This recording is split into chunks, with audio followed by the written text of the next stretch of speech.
Só que a questão agora é outra. É o famoso e daí? Vocês já me ouviram falando isso várias vezes. É a grande pergunta que nós precisamos fazer diante de alguma questão. Quando nos apresentam alguma ideia, quando nos apresentam algum plano, você precisa se questionar. Tá bom, faz muito sentido o que você está falando, mas e daí? O que é que isso tem a ver comigo? De que maneira esse conjunto de ideias, de valores, se aplica à minha vida? Como é que eu vou viver isso? Caraca, esse negócio aconteceu há mais de 500 anos. Como que isso pode influenciar a minha vida? É isso que a gente precisa fazer. Não é só em relação à reforma, em relação a qualquer coisa na vida. Senão a própria Bíblia vira conhecimento estéril, ou seja, sem vida. Conhecimento pelo conhecimento não transforma a vida de ninguém. A pessoa pode saber toda a Bíblia e não ser transformada pelo poder de Deus. O diabo conhece a Bíblia toda. Como dizia lá o mago, né, o Paulo Coelho, Raul Seixas foi só o autor da música. Quem foi o autor da letra foi Paulo Coelho. Eu nasci há 10 mil anos atrás e não tem nada nesse mundo que eu não saiba demais. Ele sabe, ele conhece a Bíblia melhor do que você, ou do que eu. Mas isso transformou a vida dele? Não. Não transformou. Por quê? Para que a palavra de Deus nos transforme, ela precisa ser aplicada. Não basta conhecer, tem que fazer. Isso se aplica a qualquer coisa. Esse princípio da aplicação, da individualização do conceito, se aplica a qualquer coisa. Mas, principalmente, ao que a Bíblia tem a nos dizer. Principalmente. Então, eu pergunto para você, o legado da reforma, o que é que esse movimento que aconteceu há 500 anos tem para nos dizer? Deixou para nós. Legado é aquilo que fica. O que é que ficou desse movimento? Foi só uma nota na história? No dia 31 de outubro de 1517. Por que a gente está falando nisso hoje? Porque 31 de outubro foi na sexta-feira. Ué, mas sexta-feira não era Halloween? Era. Foi Halloween também. Mas uma coisa não tem nada a ver com a outra? Não, não tem nada a ver com a outra. Nada, absolutamente nada a ver com a outra. Coincidentemente, aconteceram no mesmo dia. O que aconteceu no dia 31 de outubro de 1517? Um monge agostiniano, doutor em teologia, professor na faculdade, no Seminário Teológico de Wittenberg, ele resolveu bater de frente com uma série de interpretações da Bíblia com as quais ele não concordava. O cara é doutor em teologia. E então ele chamou outros doutores a debaterem com ele as teses dele. Então ele listou 95 teses sobre o momento que estava acontecendo ali. Quem veio ontem viu a questão das indulgências, do poder papal e tal. E ele afixou essas 95 teses nessa porta aqui. Quer dizer, não sei se essa é a porta em que ele afixou, né? Mas é na porta dessa igreja que está aqui. Hoje, essa é a porta que está lá. Eu acho pouco provável que seja a mesma, né? Porque tanta guerra aconteceu, provavelmente já incendiaram isso algumas vezes. Só que hoje, as 95 teses estão, inclusive, gravadas na porta. Você pode ver ali que tem um monte de letrinha. Não dá para ler o que está escrito, óbvio. Mas está tudo escrito ali, as tais 95 teses. O que estava acontecendo naquele momento? Estava acontecendo uma deturpação do evangelho. Eles se utilizaram de uma série de interpretações da Bíblia para atribuir ao Papa o poder de livrar as pessoas do purgatório. Ontem eu tive a oportunidade de explicar detalhadamente que história é essa de purgatório. Não vou entrar no mérito hoje, não vai dar tempo. Mas o fato é que estava se vendendo a salvação. Vendendo.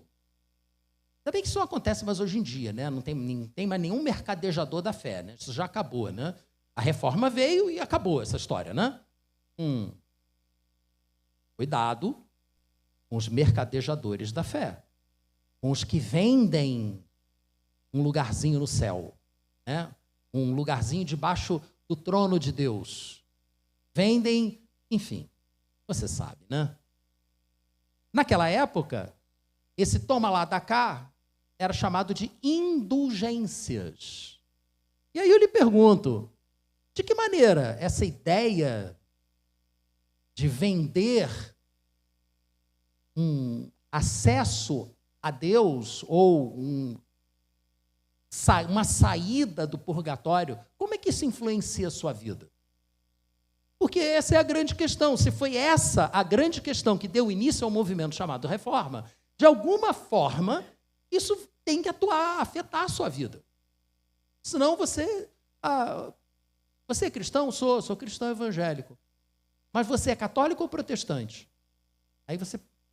católico eu não sou, então por exclusão devo ser protestante. Protestando do quê? Está protestando do quê? Aí,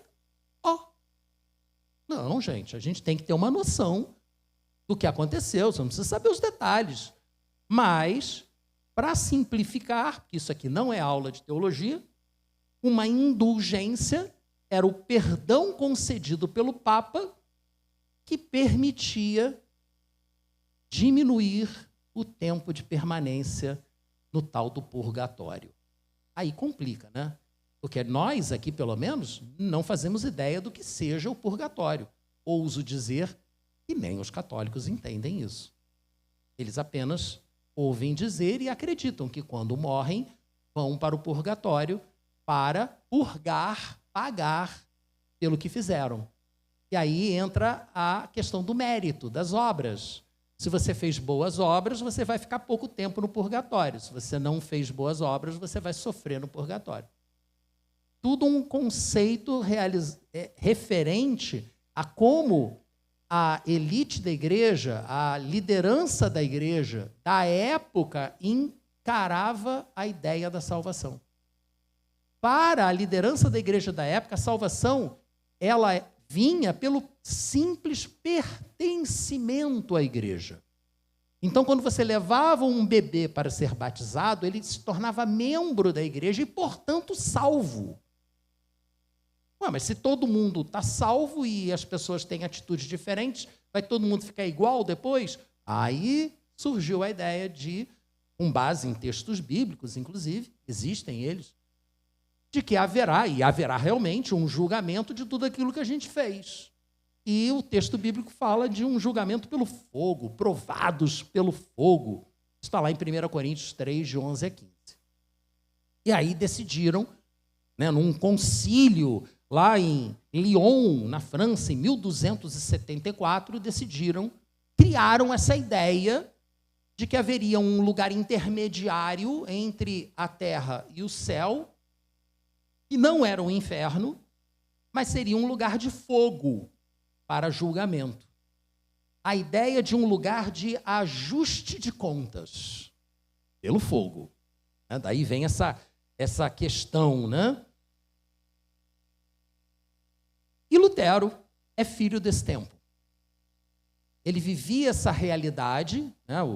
O Concílio de Lyon foi em 1274, e Lutero, ele é um homem do final do século XV, início do século XVI. Lutero tinha medo de morrer. Você tem medo de morrer? Quem é que tem medo de morrer aqui? É natural. Ter medo de morrer é natural. Ele tinha muito medo de morrer.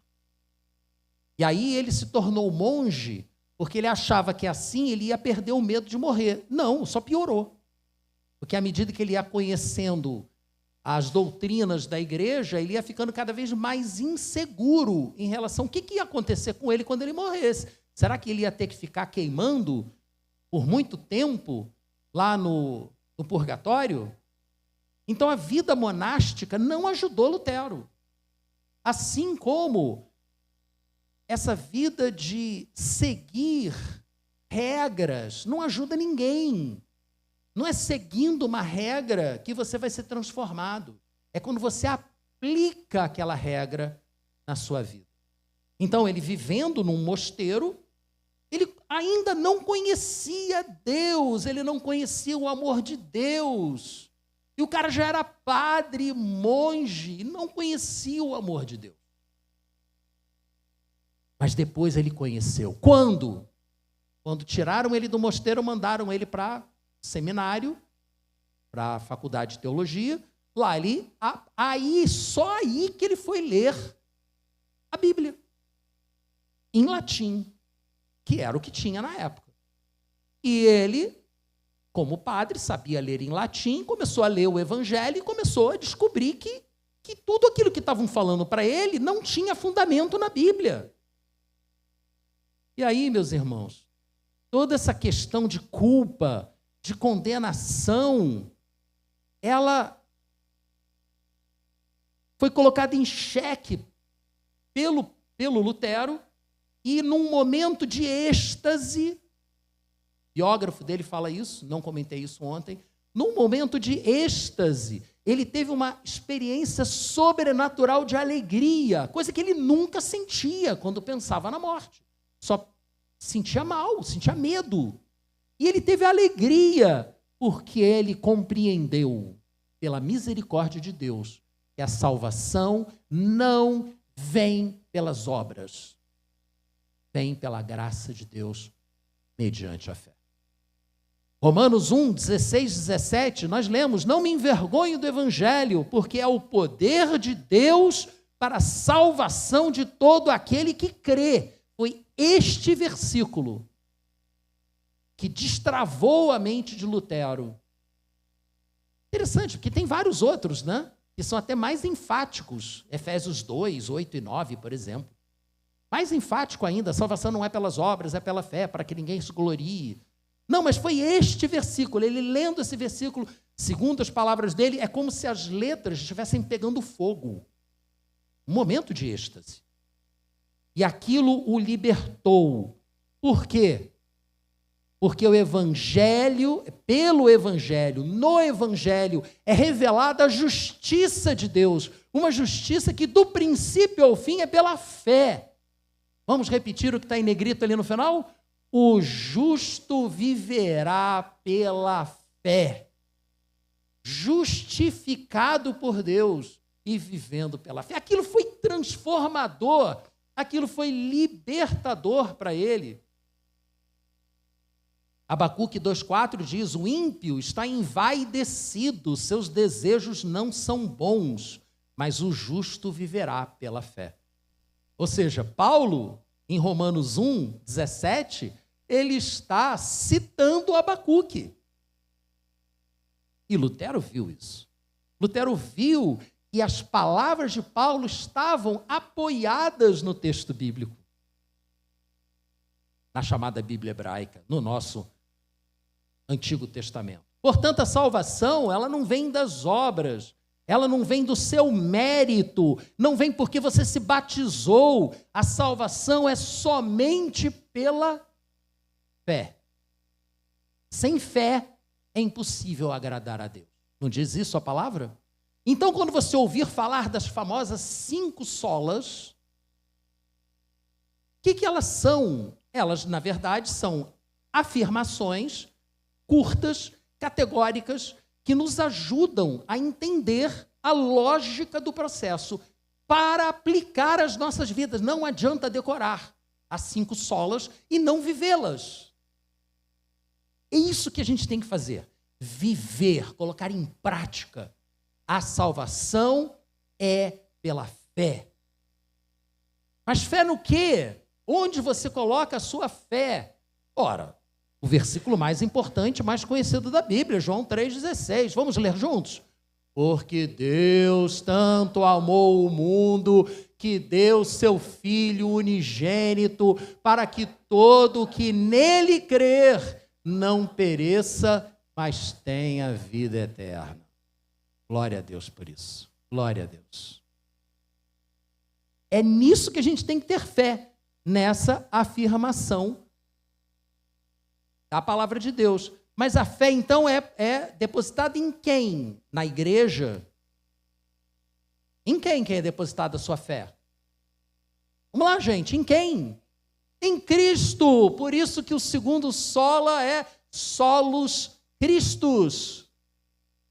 Sola fé, sola fide, solus Christus. Eu inverti um pouquinho, eu alterei um pouquinho a ordem que as solas costumam aparecer. Se você entrar aí agora no Google e perguntar quais são as 5 solas, não vão estar nessa ordem aqui, não. Mas é que eu coloquei numa sequência mais lógica para a gente guardar isso aqui e aplicar melhor. Então, somente a fé. Mas fé em quem? Somente em Jesus Cristo. E qual é o nome que se dá para a salvação que vem de Deus, independente do nosso mérito? Graça. E aí é a próxima sola. Sola gracia. Ou gratia. Somente a fé. Somente Cristo. Somente a graça. Essa é a essência do cristianismo. Mas tem mais. Tudo isso para quê? Para que nós nos gloriemos? Não. Sim, Efésios 2, 8 e 9, que eu disse, né? Que fala claramente que a salvação é pela graça e mediante a fé, não é fruto das nossas obras, né? Pois vocês são salvos pela graça, por meio da fé. Isso não vem de vocês, é dom de Deus. Não por obras, para que ninguém se glorie. Se não é para ninguém se gloriar, a quem que nós temos que gloriar? A Deus. Só lhe deu glória. Só a Deus que você tem que dar glória. Não ao seu pastor, não àquela pessoa que te levou a Cristo. É uma pessoa importante. Quem te levou a Cristo, seu pai espiritual, é uma pessoa importante. Você tem que reconhecer o mérito daquela pessoa em ter sido um instrumento de Deus para te levar à salvação. Mas a glória não é daquela pessoa, ela foi apenas um instrumento. A glória é de Deus.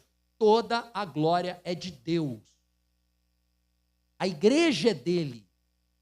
Quem pagou com seu sangue pela igreja foi Jesus. Então a igreja é de Jesus. Não é do pastor A, B, o bispo, o apóstolo, o emissário, enfim, não importa. Só a Deus é que devemos dar glória.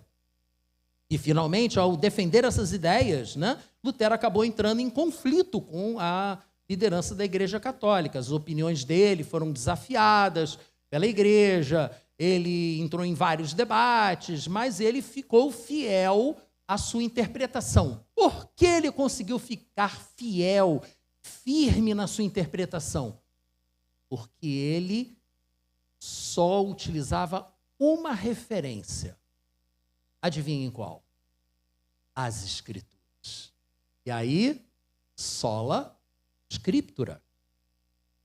Querem me convencer? Me convençam na palavra. Mostra para mim na palavra onde está escrito que o Papa tem o poder de tirar alguém do purgatório. Aliás, me mostra na palavra onde é que está o purgatório.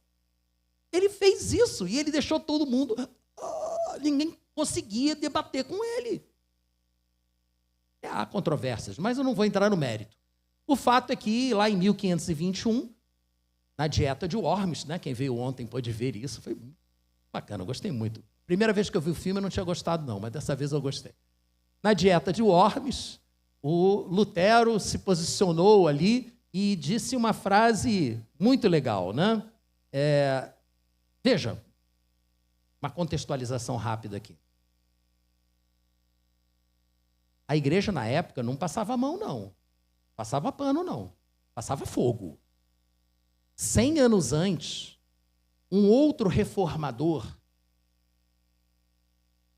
começou a falar contra determinadas práticas que, na visão dele, estavam erradas. Convidaram o cara para um concílio, para ele se defender no concílio. Ele foi com um salvo-conduto do imperador e foi queimado. Johann Huss. Lutero sabia disso. Lutero sabia que 100 anos antes, um cara tinha sido queimado. Tanto sabia que o Huss significa pato ou ganso, na língua deles lá, da Morávia. E ele dizia a lenda que, ao ser queimado, ele disse: hoje vocês estão assando esse pato, mas daqui a 100 anos se levantará um cisne que vocês não conseguirão matar.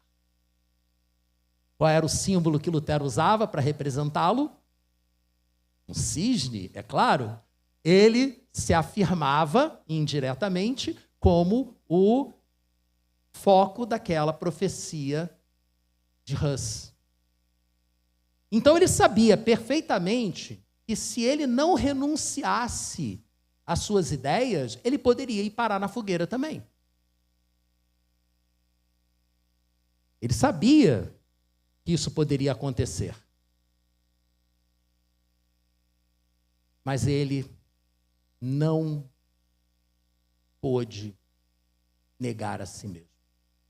Ele não pôde negar as suas convicções. Ele não pôde negar a sua fé. E a frase dele fala fundo ao nosso coração, ou pelo menos deveria. Eu não posso e não vou me retratar de nada, pois ir contra a consciência não é certo nem seguro. Aqui estou, não posso fazer outra coisa. Que Deus me ajude. Amém. E aí eu pergunto para você, como é que o legado da reforma, esse legado desse debate teológico de Lutero sobre a questão da salvação, sobre a questão de quem é a referência correta, a quem devemos recorrer para tirar nossas dúvidas. Essas questões que eu coloquei aqui, que estão, de certa forma, manifestas nas 5 solas. Qual o legado disso para você?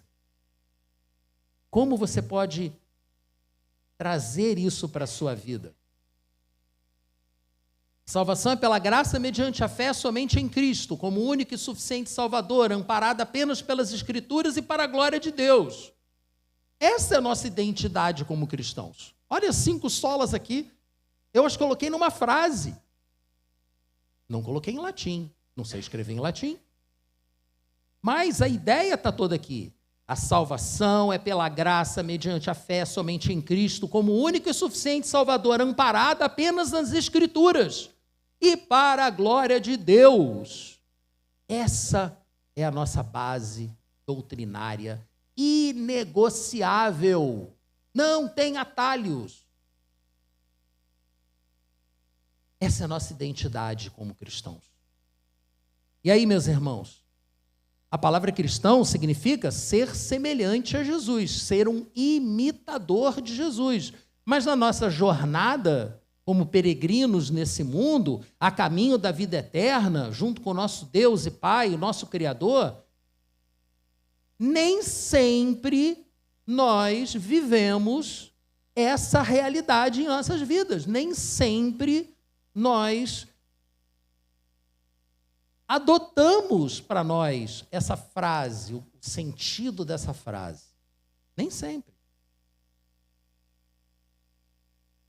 Sem essa compreensão, esse legado da reforma, nós podemos ser seduzidos, por exemplo, por um caminho que não vai nos levar para a vida eterna. Um caminho do mérito. Você começa a achar que você merece, porque você faz muito, porque você chega mais cedo na igreja, porque você dedica o seu tempo, os seus talentos, e que, portanto, algum mérito você tem. É claro que tem. Claro que tem, e claro que o seu mérito será reconhecido, por Deus, inclusive. A palavra de Deus diz, Jesus falou, nenhum daqueles que deram um simples copo de água para um dos meus pequeninos será esquecido. Tudo o que você fizer será levado em consideração por Deus. Nesse tal julgamento lá das obras que está em 1 Coríntios. Mas não é isso que te salva.